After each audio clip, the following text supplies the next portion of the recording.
He studied murder. Not from the outside. From the inside. How killers think. How they get caught. He was earning a PhD in criminology, researching the psychology of crime. And then, 4 students were found stabbed to death near the University of Idaho. No forced entry. No immediate suspect. No public warning. Just a house turned into a crime scene. But months later, investigators would allege something chilling. The man who studied criminal mistakes left one behind. Not a weapon. Not a witness. Something smaller. Something that couldn't be seen.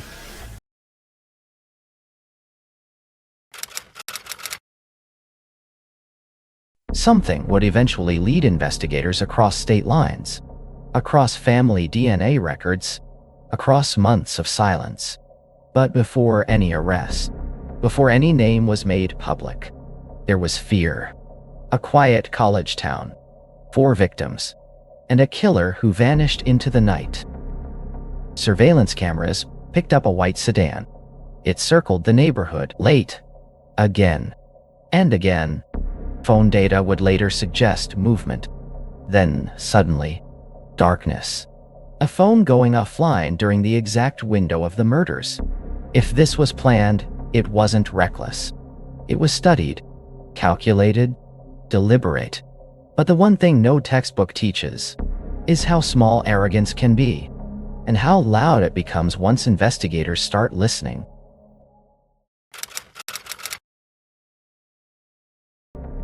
The suspect wasn't a drifter, wasn't a career criminal.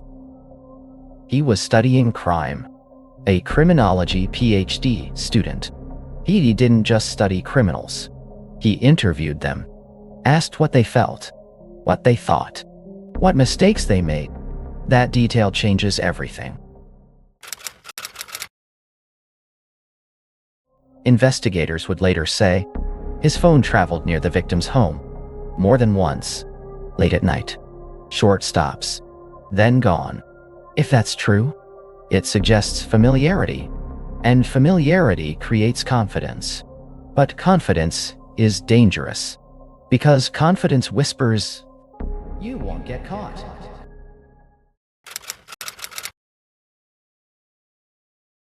November 13th. Phone data would later show movement toward the area. Then, nothing.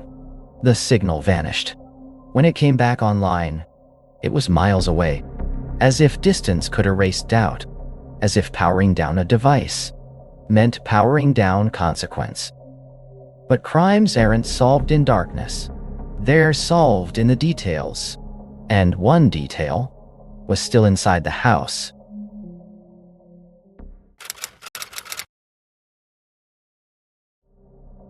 Crimes aren't solved in chaos. They're solved in fragments. In the quiet processing of the scene, investigators recovered something small, a knife sheath, left behind, beside one of the victims. It didn't belong to the house. It didn't belong to the victims. And it wasn't supposed to be there. Sometimes the loudest mistake is the one no one hears. On that sheath, investigators would later allege there was touch DNA. Not visible, not dramatic, not cinematic, but traceable. Through forensic genealogy, a family line began to form. Not a name, not yet, but a direction. And direction is enough. Surveillance footage reviewed, vehicle databases scanned, movement patterns reconstructed. The system he studied was now studying him. And systems don't get tired. Weeks later, an arrest was made in Pennsylvania, thousands of miles from Moscow. No sirens, no pursuit, just a knock. In the dark. Authorities' alleged DNA comparison confirmed the match. The criminology student now stood accused of 4 counts of murder. Cold, controlled, procedural, which somehow makes it worse. if the allegations are true. This wasn't impulsive violence. It required preparation, planning, study, an understanding of how criminals are caught. But knowledge is not immunity, because systems evolve. Technology evolves, and even the most calculated plan must pass through the real world. And the real world leaves evidence. Always. There's something unsettling about this case. Not just the tragedy, but the illusion. The idea that proximity to crime, academic or intellectual, creates protection. History suggests the opposite, because the smallest detail, the one dismissed in the moment, can become the loudest thing in the room. And sometimes, it's invisible. He was arrested, handcuffed, charged, named. But something about it didn't feel chaotic. It felt quiet. Because before the headlines, before the cameras, there were ordinary days, class discussions, routine traffic stops, normal conversations. And that's the part that unsettled people most.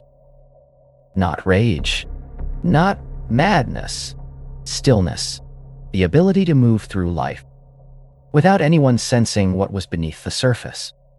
No mask slipping, no public breakdown, just silence. And sometimes, silence is far more disturbing than chaos. The courtroom is quiet now. Just a man sitting still, charged, waiting. But long before this sketch was drawn, long before the arrest, there was a night where everything changed. 4 lives ended. No matter what it is, will ever reverse that silence. And for their families, this case is not a headline. It is a permanent absence. Investigations move forward. Courts deliberate. Systems process evidence.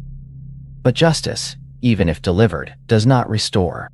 It only concludes. And sometimes, the most chilling part of a case is not how it was solved, but how ordinary everything looked before it happened.